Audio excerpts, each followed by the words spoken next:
கோயிலுக்கு போயிட்டு ஒரு சின்ன தர்மம் பண்ணாலே அவங்கள என்ன செய்கிறாங்க, தர்மவான் அப்படின்னு சொல்கிறாங்க. தொடர்ந்து அது பண்ணிகிட்டே இருந்தால் நம்ம போகும்போது வரும்போது என்ன சொல்லுவாங்க, ஒரு தர்ம பிரபு வர்றாரு அப்படின்னு சொல்லுவாங்க. அதை தொடர்ச்சியாக பண்ணிகிட்டே இருந்தால் வாழும் வள்ளல் வராரு அப்படின்வாங்க. இப்போ ஐயா தேர்ந்தெடுத்த துறை சினிமா துறையாக இருந்தாலும் அந்த கண்ணோட்டத்தை அப்படியே விட்டுட்டு நம்ம நாட்டோடைய முன்னேற்றத்துக்கு நல்ல படிப்பாளிகள் வேணும், படித்தவங்க நிறைய பேர் வேணும். அதுக்கு நாம் என்ன செய்யணும்னா நம்ம மாணவர்களை ஊக்குவிக்கணும். ஒரு கலைஞனுக்கு சிறந்த விஷயமே பாராட்டுதலும் கைத்தட்டலும் தான். அதே போல் ஒரு மாணவனுக்கு மிகப்பெரிய ஊக்கம் இது போல் அவங்க பெற்றோரோட கூப்பிட்டு பாராட்டி மகிழ்விக்கிறது தான் மிகப்பெரிய ஊக்கமாக நான் கருதுனேன்.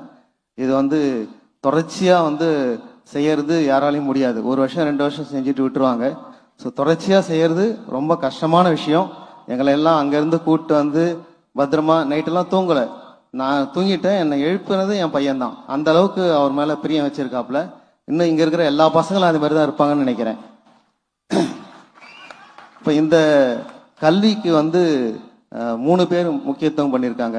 ஒருத்தர் காமராஜர், கல்விக்கண் திறந்தவர் காமராஜர் தான். அடுத்தது குழந்தை